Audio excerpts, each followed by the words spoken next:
नेमचीफ से domain purchase करने के लिए आप namecheap.com ओपन करेंगे। और अगर आपने ऑलरेडी namecheap.com पे अपना अकाउंट साइन अप नहीं किया तो यहाँ से आप साइन अप के ऊपर चले जाएंगे और साइन अप पे जाके सुपर सिंपल है, आपने यहाँ पर लिखना है यूजर नेम, कोई भी जो आपका डिजायर्ड यूजर नेम आप रखना चाह रहे हैं यूजर नेम रखें। पासवर्ड जनरेट करें, कंफर्म करें, अपना फर्स्ट नेम लास्ट नेम दें, यहाँ पर क्रिएट अकाउंट एंड कंटिन्यू करें। आपको एक कंफर्मेशन ईमेल आएगी और आपका अकाउंट जो है वो सेटअप हो जाएगा। जब आपका अकाउंट सेटअप हो जाएगा तो आप साइन इन में जाएंगे और साइन इन होंगे अपने अकाउंट में। साइन अप होने के बाद आपने जब साइन अप कर लिया फिर आप साइन इन होंगे और साइन इन होने के बाद आपके पास ये इंटरफेस इस तरह से आएगा जिसमें आपके पास ये नेमचीप का डैशबोर्ड है। लेफ्ट साइड पे आपके पास वो प्रोडक्ट्स हैं जो आपने नेमचीप से परचेज कर रखी हैं और यहाँ पर आपका अकाउंट बैलेंस आ रहा है। आप इसमें टॉप अप भी कर सकते हैं। अगर आप इसमें टू फैक्टर ऑथेंटिकेशन ऑन करना चाह रहे हैं वो भी इनेबल कर सकते हैं। और हम लोग क्योंकि करने जा रहे हैं एक डोमेन परचेज, तो हम यहाँ पर डोमेन का नाम लिखेंगे और उसको एंटर करेंगे। जो डोमेन हमने एंटर की उसका वो बता देगा जी आपका ये डोमेन यहाँ पर अवेलेबल है। अगर अवेलेबल होगी तो आगे आपके पास प्राइस ऑप्शन आ रही है। अब आप इसको यहाँ से कार्ट में ऐड कर लें। कार्ट में ऐड करने के बाद अब आप चेकआउट पे जाएं, कंफर्म ऑर्डर करें। अगर आप कार्ट को एडिट करना चाह रहे हैं तो कार्ट में आप एडिट, यहाँ से एडिट कार्ट से आप इसमें ऑप्शन एडिट कर सकते हैं, डोमेन का नाम वगैरह चेंज कर सकते हैं। अगर आपसे सेटिस्फाई हैं तो आप इसको पे नाउ कर सकते हैं। इस अकाउंट में क्योंकि हमारी ये पेमेंट इन्फॉर्मेशन सेव है तो इसी को हम लोग यूज करते हुए यहाँ से पेमेंट करेंगे। यहाँ से आप पे नाउ करेंगे। जब आप पे नाउ करेंगे तो आपका वो पेमेंट जो है वो एग्जीक्यूट हो जाएगी। अगर आप नेमचीफ से डोमेन परचेज करने का इरादा रखते हैं तो अपना एफिलिएट लिंक मैं आपके पास इस वीडियो के डिस्क्रिप्शन में रख दूंगा। आप उसको यूज करते हुए परचेजिंग कर सकते हैं। डोमेन हमारी परचेज हो चुकी है। अब हम क्या करेंगे कि हम अब हमें इसको लिंक करना है होस्टिंग के साथ। होस्टिंग अगर अब तो आपके पास रिसेलर होस्टिंग है तो अब आप इसकी होस्टिंग क्रिएट कर लेंगे। अगर आपके पास रिसेलर होस्टिंग नहीं है तो आप नेमचीप की होस्टिंग बाय कर सकते थे। जहां पर आपने देखा था कि वहां पे पिछले स्टेप में हमें प्राइवेसी ऑप्शन थी और इसके नीचे होस्टिंग अवेलेबल थी, तो अगर हम होस्टिंग चूज करते तो वहीं से हम होस्टिंग भी बाय कर लेते। लेकिन हमने क्योंकि होस्टिंग हमारे पास रिसेलर होस्टिंग अवेलेबल है तो हम इसकी होस्टिंग जो है वो खुद क्रिएट करेंगे। तो अब हम इसी डोमेन के लिए होस्टिंग क्रिएट करते हैं और फिर उसके बाद इसको लाइव करेंगे। तो ये आपके पास WHM का इंटरफेस है। WHM होस्टिंग मैनेजर है आपका। जब भी आप रिसेलर होस्टिंग बाय करते हैं या VPS या आप डेडिकेटेड सर्वर अगर बाय करेंगे तो उसके साथ आपको होस्टिंग मैनेजमेंट के लिए कोई कंट्रोल पैनल चाहिए होता है। और जो मोस्ट कॉमन या कह लें यूजर फ्रेंडली आपका कंट्रोल पैनल है वो WHMC पैनल है। उसी को यूज करते हुए होस्टिंग अकाउंट्स की मैनेजमेंट होती है या इंडिविजुअल होस्टिंग अकाउंट की मैनेजमेंट करते हैं हम लोग।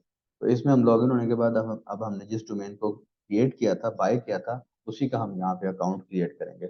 याद रखिएगा ये आप उस सूरत में करेंगे अगर आपके पास रिसेलर होस्टिंग है। अगर रिसेलर होस्टिंग नहीं है तो आपको इस स्टेप की जरूरत नहीं है। आप एक इंडिविजुअल अपनी कंपनी के लिए होस्टिंग बाय कर रहे हैं तो आप जहाँ पे आपने डोमेन बाय की थी उसी स्टेप में आप होस्टिंग भी बाय कर सकते हैं। और उसी होस्टिंग को फिर वहां पर आपको कोई मजीद सेटिंग करने की भी जरूरत नहीं। जब आपने ऑर्डर बाय किया नेमचीफ से तो नेमचीफ आपको जो ऑर्डर कंफर्मेशन ईमेल भेजेगा तो उसी में आपको वो यूजर नेम पासवर्ड भेज देगा। लेकिन क्योंकि हमारे पास रिसेलर होस्टिंग है, हम होस्टिंग अपनी यूज करना चाह रहे हैं तो हम यहाँ से होस्टिंग अकाउंट क्रिएट करेंगे। और क्रिएट करने के लिए यहाँ पर हम क्रिएट अ न्यू अकाउंट पर क्लिक करेंगे। क्रिएट अकाउंट पे क्लिक करके ये आएगा हमारे सामने जी। यहाँ पर हम इसको लिखेंगे, जो हमने डोमेन का एड्रेस था वो लिखा है, यूजर नेम उसने ऑटो डिटेक्ट कर लिया। यहाँ पर आप एक या तो पासवर्ड क्रिएट कर सकते हैं, सजेस्ट कर देगा, या आप एक पासवर्ड जनरेट कर लें। पासवर्ड जनरेट करके आप उसको यहाँ से आई हैव कॉपीड कर लें, यूज पासवर्ड कर लें।